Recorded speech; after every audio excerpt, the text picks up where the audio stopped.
बिस्मिल्लाहिर्रहमानिर्रहीम, अस्सलाम वालेकुम। Welcome to my YouTube channel maths with Afsha class 6। आज हम करने जा रहे हैं multiple choice question chapter number 5 के। ठीक है, इससे पहले चैप्टर नंबर 5 मैं अपने चैनल पे अपलोड कर चुकी हूँ। Class 6 new countdown 3rd edition तमाम सिलेबस मेरे चैनल पे अपलोडेड है। ठीक है, एग्जाम्पल्स भी मैं करवा रही हूँ और MCQs भी मैं करवा रही हूँ। एग्जाम्पल्स भी आप बच्चों साथ साथ प्रिपेयर करें और MCQs भी सोल्यूशन के साथ आप लोग सॉल्व करें।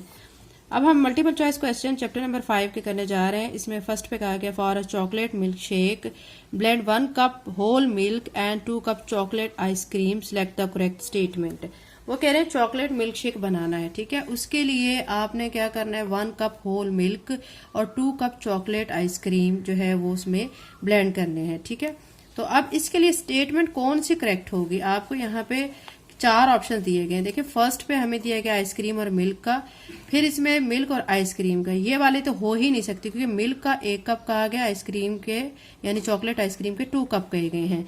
तो ये देखें, मिल्क का 1 कप और आइसक्रीम के 3 कप्स, तो ये तो स्टेटमेंट हो ही नहीं सकती। ठीक है, फिर इधर देखें, इसमें कहा गया आइसक्रीम मिल्क यानी आइसक्रीम का जो है 1 कप और मिल्क के 2 कप, तो ये स्टेटमेंट भी नहीं है क्योंकि आइसक्रीम के 2 कप्स कहे गए हैं और मिल्क का 1 कप कहा गया है। थर्ड पे यहाँ डी पे देखें मिल्क शेक, ठीक है, और रेशो किसकी दी गई, आइसक्रीम की। तो यहाँ पे मिल्क शेक का तो है ही नहीं ना, क्योंकि चॉकलेट मिल्क शेक तो बनाना है, उसके लिए आपने मिल्क और चॉकलेट आइसक्रीम की रेशो बतानी है, तो ये स्टेटमेंट भी नहीं है। फिर बाकी हमारे पास ए रह गई है, तो इसमें देख लेते हैं। हमने देखें चॉकलेट मिल्क शेक बनाना है, तो यानी चॉकलेट आइसक्रीम जो है वो 2 कप है, तो ये देखें 2 कप और मिल्क की जो रेशो है 1 कप है। ठीक है, ये देखिए 1 कप ऑफ मिल्क, तो ये 1 कप इसके मिल्क की होगी, तो इसका मतलब है कि स्टेटमेंट ए हमारी ठीक है। तो हम ए को क्या करेंगे, सर्कल कर लेंगे, ए स्टेटमेंट हमारी ठीक है। सेकंड पे देखें, इफ द रेशो 125 ग्राम, ठीक है, ratio 1 kilogram is change to common unit and expressed in the simplest form, then which of the following ratio is correct.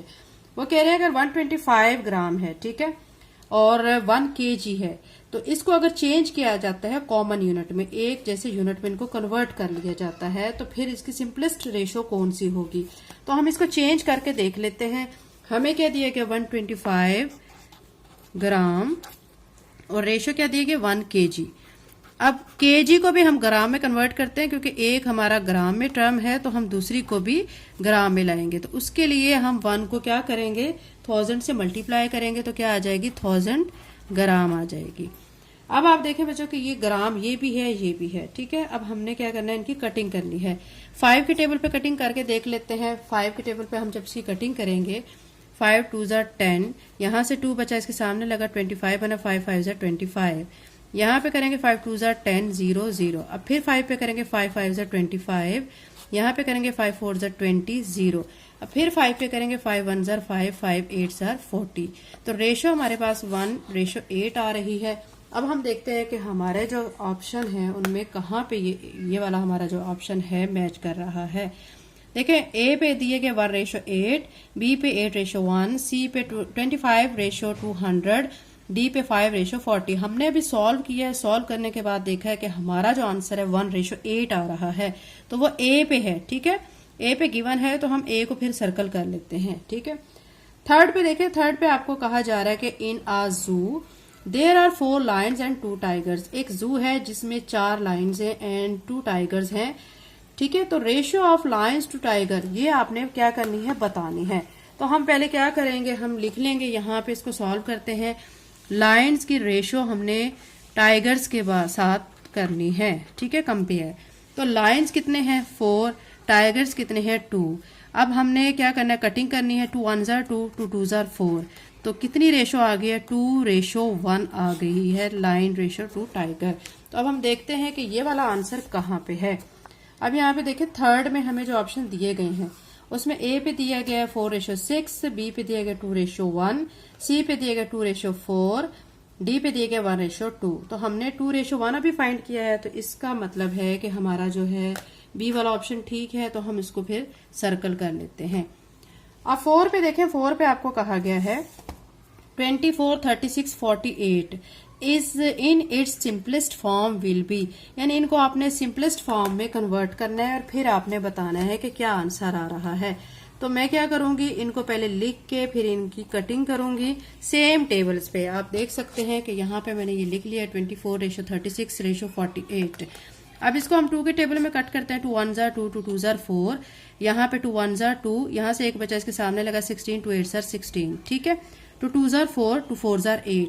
अब ये तीनों टर्म्स फिर से 2 के टेबल में आती हैं। 2 6 जार 12, 2 9 जार 18, 2 1 जार 2, 2 2 जार 4। अब ये तीन टर्म्स 3 के टेबल में आती हैं। 3 2 जार 6, 3 3 जार 9, 3 4 जार 12। ये हमारे पास आंसर आ रहा है 2:3:4। अब हम देखते हैं कि यहाँ पे एक आंसर कहाँ आ रहा है। ए पे 12:18:24, बी पे 6:9:12, सी पे 4:6:8 और डी पे 2:3:4। हमने भी सॉल्व किया है, हमारा भी क्या आ रहा है आंसर 2:3:4। तो हमारा आंसर जो है डी ऑप्शन के साथ मैच हो रहा है, तो हम डी को क्या करेंगे, सर्कल कर लेंगे, ठीक है। ये हमारा हो चुका है 4 पे क्वेश्चन। और अब हम करते हैं 5 पे हमें गिवन है if ratio is equal to 1 3, यानी रेशो 1 2 और 3, तीन रेशोज आपको गिवन है। जो रेशो 1 है उसमें 3 5 और 8 दिया गया। रेशो 2 में 12 20 और 32 दिया गया है। रेशो 3 जो है 9 25 64 दिया गया है। अब इनमें एक चीज आपने बच्चों देखनी है कि इनमें जो है ना कटिंग अगर होती है, पहले हम इनको सिंपलेस्ट करते हैं। वो कह रहे हैं कि विच स्टेटमेंट इज करेक्ट। तो ये 4 आपको ऑप्शन दिए गए हैं, कौन सी स्टेटमेंट इनमें करेक्ट है। देखिए बच्चों, अगर ये 3 5 और 8 को हम रिड्यूस करना चाहें तो नहीं कर सकते, क्योंकि सेम नंबर पे तीनों टर्म्स डिवाइड नहीं होते।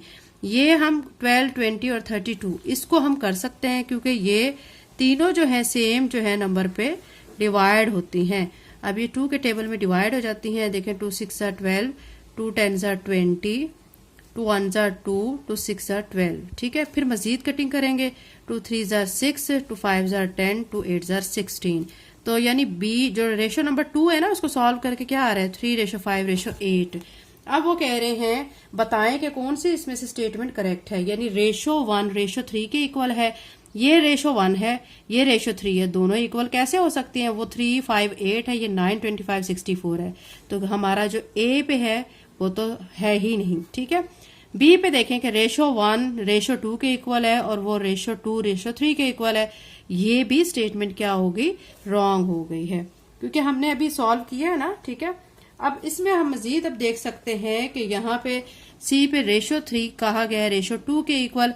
रेशो 3 देखें ये आ रही है और रेशो 2 ये आ रही है, ठीक है, सॉल्व करने के बाद। तो ये भी और ये भी इक्वल कैसे हो सकती हैं, तो ये भी नहीं है, ठीक है। फिर डी पे देखें ratio 1 equal to ratio 2। Ratio 1 है 3 5 8 और रेशो 2 भी सॉल्व करके क्या आई हुई है 3 5 8। ये दोनों रेशोज इक्वल हैं, तो इसका मतलब है कि डी पे जो ऑप्शन दिया गया है वो हमारा ठीक है। तो हम डी को सर्कल कर लेते हैं, ठीक है। अब हमारे 6 पे आपको क्या कहा गया है, which of following is incorrect statement. इनमें से कौन सी स्टेटमेंट है जो कि करेक्ट नहीं है।